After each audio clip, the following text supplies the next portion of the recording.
Hi guys. आज बहुत अच्छा वेदर है यहाँ पर।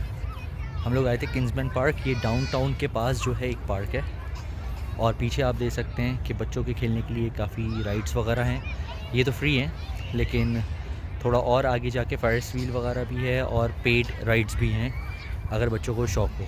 मेरे बैकग्राउंड इसलिए दिखा रहा हूँ कि ये डक्स भी हैं, गूस, और ये डाउनटाउन की बिल्डिंग्स हैं पीछे।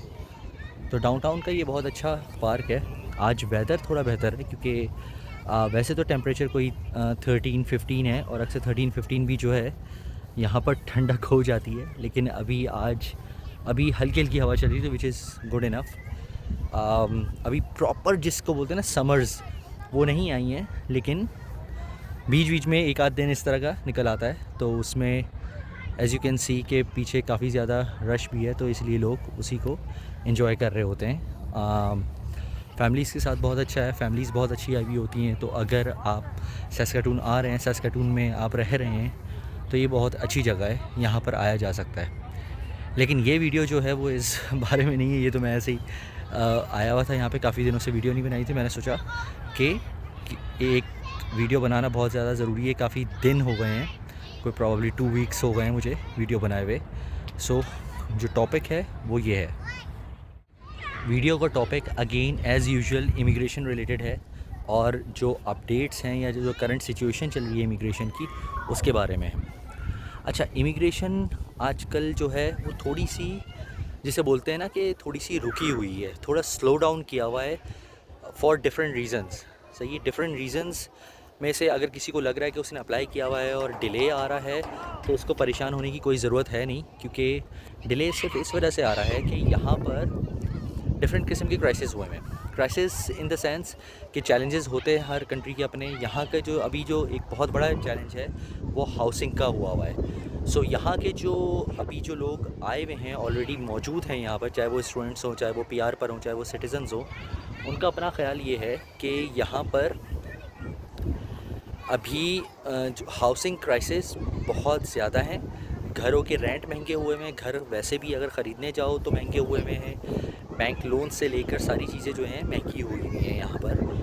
तो प्रॉबली क्योंकि यहाँ पे काफ़ी शोर हुआ था, जिसकी वजह से लोग जो हैं जो गवर्नमेंट है उन्होंने प्रॉबली जो इमिग्रेशन का जो प्रोसेस है वो स्लो डाउन किया हुआ। ये मैं इसलिए कह रहा हूँ, अगर स्पेसिफिकली सस्कैचुअन की अगर बात करें, तो सस्कैचुअन में पहले जब हम लोग आ रहे थे तो 15 दिन में एक बार ड्रॉ हो जाता था, तो उसमें ज़ाहिर जो भी कैटेगरी सेलेक्ट होती थी वो होती थी, तो चांसेस ज़्यादा बनते थे।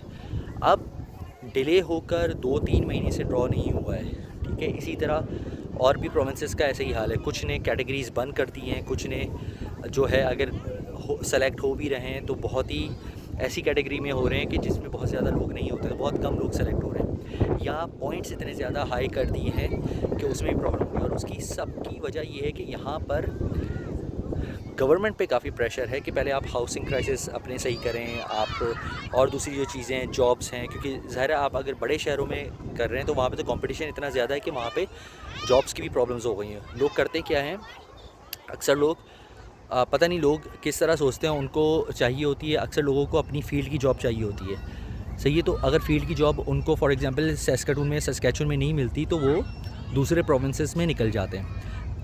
तो ये एक बहुत बड़ा इशू है कि जब वो दूसरे प्रोविंसेस में जाते हैं तो उनकी वो तो जॉब मिल जाती है, लेकिन जो दूसरे प्रोविंसेस में लोग होते हैं उनकी जॉब चली जाती है। और अब आप इमेजिन करें कि ज़ाहिर एक किसी भी प्रोविंस की एक सर्टेन कैपेसिटी होती है किसी अकोमोडेट करने के लिए, चाहे वो जॉब्स हो, चाहे हाउसिंग हो, चाहे और दूसरे प्रॉब्लम्स हो।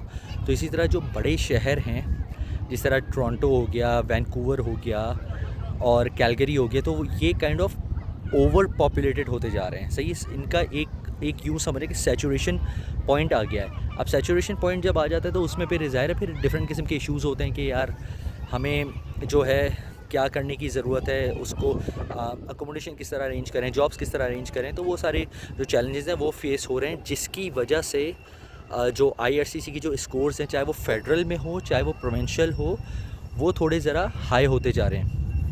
और उसकी वजह से ज़ाहिर है अब जो लोग फंसे हुए हैं वो बेचारे वो तो फंसे भी हैं, उनको समझ में नहीं आ रहा कि वो क्या करें और किस तरह निकलें।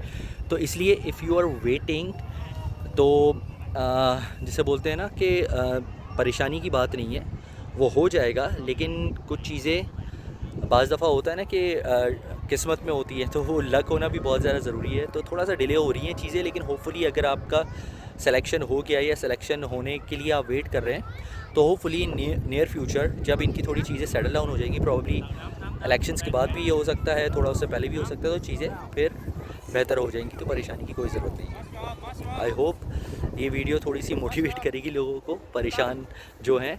And keep watching my videos. Thank you, have a nice day.